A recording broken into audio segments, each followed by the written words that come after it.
Assalamualaikum warahmatullahi wabarakatuh. Selamat pagi anak-anak, apa kabarnya hari ini? Mudah-mudahan kalian selalu dalam keadaan sehat walafiat, amin. Hari ini kita masih berada di tema 5. Kita akan belajar tentang IPS, yaitu mengenal karakteristik geografis Indonesia. Mari kita menuju slide. Tema 5, subtema 1, kelas 5 IPS. KD 3.1 mengidentifikasi karakteristik geografis Indonesia sebagai negara kepulauan atau maritim dan agraris serta pengaruhnya terhadap kehidupan ekonomi, sosial, budaya, komunikasi, serta transportasi. Letak geografis Indonesia. Sebelum kita melihat letak geografis Indonesia, apa sih sebenarnya letak geografis itu? Letak geografis adalah letak suatu negara di permukaan bumi. Itu yang disebut dengan letak geografis. Secara geografis, Indonesia terletak di antara dua samudra, yaitu Samudra Hindia dan Samudra Pasifik, dan di antara dua benua, yaitu benua Asia dan benua Australia. Sedangkan batas-batas wilayah Indonesia dengan wilayah lainnya adalah yang pertama di sebelah utara, Indonesia berbatasan dengan Malaysia, Singapura, Filipina, Palau. Palau adalah sebuah negara di Samudra Pasifik yang terletak di utara Papua Barat dan juga berbatasan dengan Laut Cina Selatan. Di sebelah selatan, Indonesia berbatasan dengan Timor Leste, Australia, dan Samudra Hindia. Sedangkan di sebelah barat, Indonesia berbatasan dengan Samudra Hindia, dan di sebelah timur, Indonesia berbatasan dengan Papua Nugini dan Samudra Pasifik. Keuntungan letak Indonesia secara geografis. Yang pertama, menjadi jalur lalu lintas perdagangan dunia, yaitu negara-negara dari Asia Timur, yaitu Cina, Jepang, Korea, dengan negara-negara Eropa, Afrika, Timur Tengah, dan India. Yang kedua, dilewati jalur perdagangan dari Asia ke arah Australia dan Selandia Baru atau New Zealand. Nah, letak geografis ini memberi pengaruh sosial, ekonomi, dan budaya. Karena menjadi jalur lalu lintas perdagangan dunia, maka terjalin interaksi sosial dengan bangsa lain yang kemudian menjadi jalan masuknya berbagai agama ke Indonesia, antara lain Islam, Hindu, Buddha, Kristen, dan Katolik. Namun, dampak merugikan letak Indonesia secara geografis juga ada, yaitu yang pertama, masuknya budaya lain yang tidak sesuai dengan budaya Indonesia.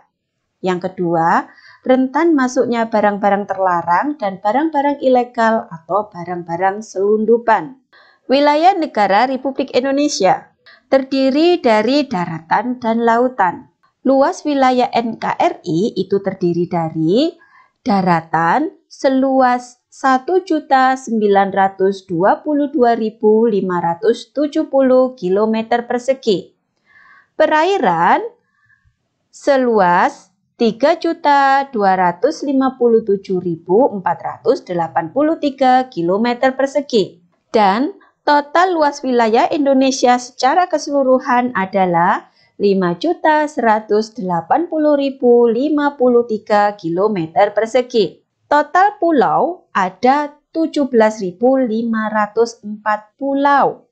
Terdiri dari 7.870 sudah bernama dan 9.634 belum bernama. Dan kurang lebih dari 6.000 pulau belum berpenghuni. Jadi kita ini salah satu negara kepulauan yang terbesar di dunia ya anak ya. Nah, sekarang kita mengenal komponen peta. Komponen peta. Yang pertama adalah judul peta.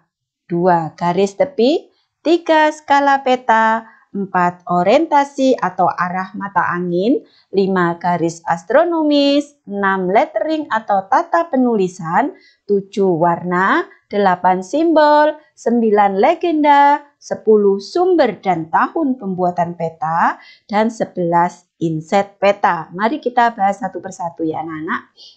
Nah, yang pertama adalah judul peta. Judul peta menginformasikan isi pada peta. Misalnya, peta Indonesia. Berarti yang ada di dalam peta itu adalah segala informasi tentang letak Indonesia, baik berupa sungai, kota, dan lain-lainnya. Nah, biasanya sebelum membaca peta, seseorang akan membaca judulnya terlebih dahulu supaya lebih mudah menemukan informasi yang dia inginkan. Misalnya, membaca peta Kota Blitar, maka seseorang akan mencari peta yang judulnya peta Kota Blitar, gitu ya. Nah, selanjutnya ada dua cara peletakan judul peta, yaitu di tengah atas peta atau di bagian bawah peta. Nah, ini ya anak-anak contohnya, ini peta Indonesia 34 provinsi. Ini adalah judul peta. Nah, peta ini menggambarkan Indonesia dengan 34 provinsinya. Nah, judulnya ini kebetulan terletak di tengah atas peta. Selanjutnya, garis tepi. Apa itu garis tepi? Garis tepi dinamakan juga border. Garis tepi merupakan garis-garis yang terletak di bagian tepi peta, baik kanan, kiri, atas, dan bawah. Ujung-ujung tiap garis bertemu dengan ujung garis yang berdekatan. Garis tepi biasanya dibuat tebal dan juga rangkap dua. Nah, ini yang teacher tunjuk pakai kursor ini adalah garis tepi anak-anak ya. Nah, ini karena petanya kecil sehingga seperti tidak ada bedanya antara garis tepi dan garis-garis yang ada di tengah. Ini sebenarnya garis tepinya lebih tebal daripada garis yang ada di tengah. Selanjutnya adalah skala peta. Skala peta menunjukkan ukuran perbandingan antara jarak yang tercantum di peta dengan jarak sebenarnya. Kita sudah mempelajarinya di matematika ya. Melalui skala kita dapat membayangkan luas wilayah ataupun jarak antara dua tempat yang sesungguhnya di permukaan bumi. Nah, ini adalah contoh skala yang tertulis pada peta. Selanjutnya, orientasi atau arah mata angin. Nah, orientasi atau arah mata angin akan mempertegas keyakinan kita akan arah sehingga makin mudah untuk memahami arah dalam membaca peta. Mata angin yang mengarah ke atas menunjukkan arah utara. Nah, ini adalah contoh arah mata angin yang ada di dalam peta. Nah, ini kalau kita lepaskan, nah seperti ini ya. Jadi yang mengarah ke atas itu adalah utara, yang ke bawah selatan, kemudian kanan ini timur, dan kiri barat. Selanjutnya ada timur laut, tenggara, barat daya, barat laut. Begitu ya anak-anak ya. Jadi dengan arah mata angin atau orientasi ini kita lebih mudah membaca arah di dalam peta. Selanjutnya, garis astronomis. Garis astronomis adalah garis-garis yang melintang dan membujur di atas wilayah yang ada di peta. Garis lintang merupakan garis khayal yang melingkari bumi dengan arah horizontal. Horizontal itu mendatar ya anak-anak. Sedangkan garis bujur melingkari bumi secara vertikal. Vertikal itu dari atas ke bawah atau dari bawah ke atas. Garis astronomis merupakan garis khayal yang dibuat dan digunakan dalam rangka mempermudah menentukan posisi suatu tempat di muka bumi. Apa yang dimaksud dengan garis khayal? Garis khayal itu artinya garisnya itu tidak ada sungguhan gitu loh. Jadi garis khayal itu memang sengaja dibuat untuk menentukan posisi suatu tempat di permukaan bumi. Misalnya, ada kapal yang tenggelam di tengah laut. Astagfirullahaladzim. Ada kapal yang membutuhkan pertolongan di tengah laut. Di laut atau di tengah laut itu kan tidak ada alamatnya. Sehingga orang akan menentukan posisi letak kapal yang akan ditolongnya itu menggunakan koordinat yang memanfaatkan garis astronomis. Gitu loh anak-anak maksudnya ya. Jadi dengan demikian walaupun berada di tengah laut, si penyelamat atau yang akan menolong itu tetap tahu posisinya si kapal itu ada di mana. Itu manfaatnya garis astronomis salah satunya ya. Nah, kita lihat gambarnya sekarang. Nah, ini adalah contoh garis lintang dan garis bujur. Jadi yang dari arah kiri ke kanan ini adalah garis lintang karena dia horizontal. Sedangkan yang dari atas ke bawah atau dari bawah ke atas ini adalah garis bujur ya, atau garis vertikal. Nah, garis astronomis juga bisa untuk menentukan letak sebuah wilayah. Contohnya ini adalah gambar peta Indonesia yang menggambarkan wilayah Indonesia, yaitu secara astronomis berada di 6 derajat lintang utara sampai 11 derajat lintang selatan dan 95 derajat bujur timur sampai 141 derajat bujur timur.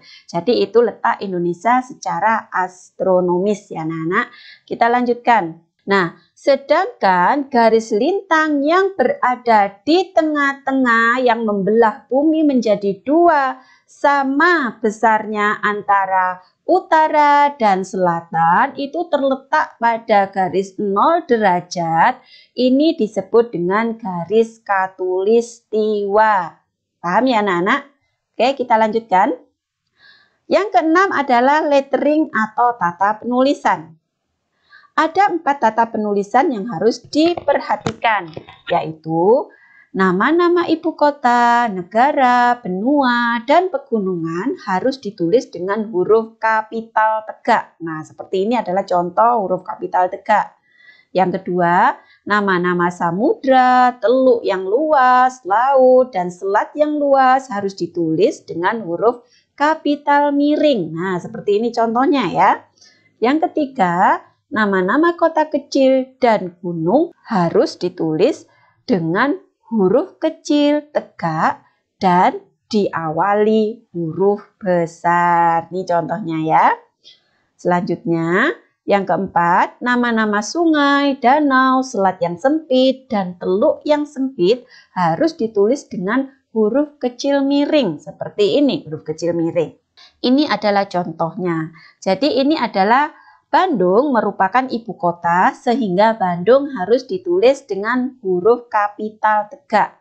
Sedangkan Solo adalah nama kota bukan ibu kota sehingga dia cukup ditulis dengan huruf kecil tegak dan diawali dengan huruf besar. Ini Solo, ini Magelang. Sedangkan ini adalah nama Sungai Citarum ditulis dengan huruf kecil miring. Sekarang warna. Nah, warna pada peta menyimpan berbagai macam informasi yang berkaitan dengan permukaan lokasi yang digambarkan pada peta antara lain.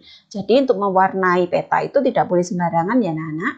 Nah, warna hitam. Warna yang digunakan untuk menunjukkan batas administrasi, lettering, dan detail mengenai penghunian. Jadi, hitam adalah merupakan warna yang menunjukkan batas. Tuh ya kesimpulannya. Yang kedua, biru. Digunakan untuk menunjukkan tubuh air seperti sungai, danau, waduk, dan laut. Warna biru yang semakin tua menunjukkan kedalaman yang lebih. Maka kita kalau melihat peta, lautnya itu yang tengah-tengah itu warnanya biru banget atau biru tua. Nah, itu menunjukkan bahwa di laut itu kedalamannya lebih dari laut yang lainnya. Jadi, kalau lautnya permukaannya semakin terang, berarti semakin tidak dalam gitu ya. Hijau menunjukkan dataran rendah, vegetasi atau tumbuhan serta hutan. Merah menunjukkan keberadaan jalan raya dan kota atau ibu kota. Coklat menunjukkan daerah yang mempunyai kemiringan lereng yang sangat besar atau sangat curam. Contoh dataran tinggi atau pegunungan. Mari kita lihat contohnya. Nah, ini ya, warna coklat ini adalah dataran tinggi, maka dia memiliki tebing-tebing yang sangat curam atau jurang-jurang yang sangat curam. Dan ini ada warna merah, ini menunjukkan jalan ya. Dan ini kalau kita lihat, ini adalah laut. Nah, laut yang warnanya biru terang, ini kedalamannya tidak terlalu dalam. Sedangkan semakin biru, maka kedalamannya semakin dalam. Dan semakin biru tua, kedalamannya semakin dalam lagi. Ini ada keterangannya ya anak-anak. Di sini kita bisa membacanya. Kita lanjutkan. Simbol. Simbol merupakan tanda yang mewakili keadaan yang sebenarnya. Beberapa syarat penggunaan simbol antara lain. Yang pertama, kecil. Simbol pada peta harus dibuat kecil agar peta tidak terlihat penuh. 2. Sederhana. Harus dibuat sederhana agar mudah untuk digambar. Ketiga, simbol harus jelas. Harus jelas agar tidak menimbulkan salah tafsir atau salah arti. Nah, sekarang kita lihat macam-macam simbol pada peta. Simbol titik atau simbol dot digunakan untuk menyatakan posisi atau lokasi suatu tempat. 2. Simbol garis digunakan untuk menggambarkan batas-batas administrasi, jalan, dan sungai. Simbol luas digunakan untuk menyatakan tempat-tempat dengan luas tertentu. Kita lihat contohnya. Nah, ini ya. Di sini adalah contoh simbol pada peta. Di sini ada simbol titik. Ini kalau berupa piktorial, maka simbol seperti ini adalah gedung sekolah, seperti ini pelabuhan, simbol seperti ini adalah mercusuar. Beda lagi kalau simbol itu berupa geometrik. Nah, ini gedung sekolahnya menjadi seperti ini, pelabuhan seperti ini, dan mercusuar ini. Dan ini kalau menggunakan simbol huruf atau angka. S itu gedung sekolah, B pelabuhan, M mercusuar. Dan kebanyakan pada peta itu menggunakan simbol-simbol geometrik. Nah, sekarang simbol yang wujud atau bentuknya garis ini menunjukkan jalan, simbol ini menunjukkan sungai, simbol ini menunjukkan batas hutan, simbol ini menunjukkan deretan perkotaan. Nah, kalau menggunakan huruf dan angka itu ternyata sama aja, ini adalah batas. Kemudian bidang atau luas, nah simbolnya seperti ini. Kalau ini gambarnya ada seperti ini, terus gambarnya ini sawah, ini hutan, ini perkebunan. Dan ini juga secara simbol geometrik, huruf atau angka nih ya. Oke, kita lanjutkan. Yang ke-9 adalah legenda. Legenda merupakan keterangan mengenai peta dan apa saja yang ada di dalamnya. Pada umumnya, legenda ditulis ringkas dan dalam sebuah kotak yang diletakkan di pojok bawah atau diletakkan di tempat lain yang tidak mengganggu ketampakan peta. Nah, ini adalah disebut dengan legenda. Nah, seperti ini contohnya anak-anak peletakan legenda atau keterangan ya. Jadi legenda itu biasanya diletakkan di pojok atau di tempat lain yang tidak mengganggu ketampakan peta sehingga orang tetap jelas membaca petanya gitu ya. Jadi isinya legenda itu adalah penerangkan tentang simbol-simbol yang ada di dalam peta. Sumber dan tahun pembuatan peta. Sumber dan tahun pembuatan peta menunjukkan data yang digunakan dalam pemetaan sehingga akan memberi kepastian informasi yang disajikan adalah informasi yang akurat. Tahun pembuatan peta menunjukkan kapan peta tersebut dibuat sehingga informasi yang disajikan sesuai dengan keadaan sekarang. Nah, ini contohnya. Jadi, sumber dan tahun pembuatan peta itu sangat penting sekali. Misalnya ini contohnya. Dinas Energi dan Sumber Daya Mineral Provinsi Lampung. Berarti ini peta ini sumbernya adalah dari Dinas Energi dan Sumber Daya Mineral Provinsi Lampung. Kemudian tahun pembuatannya kapan? Yaitu tahun 2019 gitu ya anak-anak. Sehingga orang membaca data di dalam peta ini menjadi sangat akurat. Misalnya dulu di Lampung belum ada bandara ketika tahun 2000 misalnya. Kemudian orang melihat peta di tahun 2019 melihat Lampung, loh kok nggak ada bandaranya. Padahal tahun 2015 sudah dibangun bandara di situ. Itu contohnya ya. Kemudian yang terakhir adalah inset peta. Apa itu inset peta? Digunakan untuk memperjelas posisi suatu wilayah yang ada di peta. Inset peta terdiri dari dua jenis, yaitu yang pertama inset lokasi. Digunakan untuk memberi gambaran secara global wilayah yang di sekitar daerah yang dipetakan. Contoh, peta Provinsi Riau memerlukan inset peta Sumatera atau Indonesia. Kenapa diperlukan inset peta Sumatera atau Indonesia? Agar siapapun yang membaca peta itu tahu bahwa Provinsi Riau itu ada di Indonesia, tepatnya di Pulau Sumatera gitu ya. Nah, contohnya seperti ini. Nah, ini gambarnya adalah gambar Pulau Kalimantan. Pulau Kalimantan, terus dia menunjukkan lokasi Tarakan. Nah, kalau orang Indonesia langsung tahu Tarakan tuh di mana? Oh, di Kalimantan. Kalimantan tuh di mana? Oh, ya di Indonesia. Tetapi kalau misalnya orang luar negeri yang membacanya tahu-tahu ada pulau seperti ini, dia akan, loh ini pulau apa? Pulau Kalimantan ada di mana? Nah, supaya untuk mempermudah dia memperoleh informasi, maka dibutuhkan inset seperti ini. Nah, dalam inset ini adalah gambar wilayah Indonesia, kemudian dikotai Pulau Kalimantannya, gitu ya.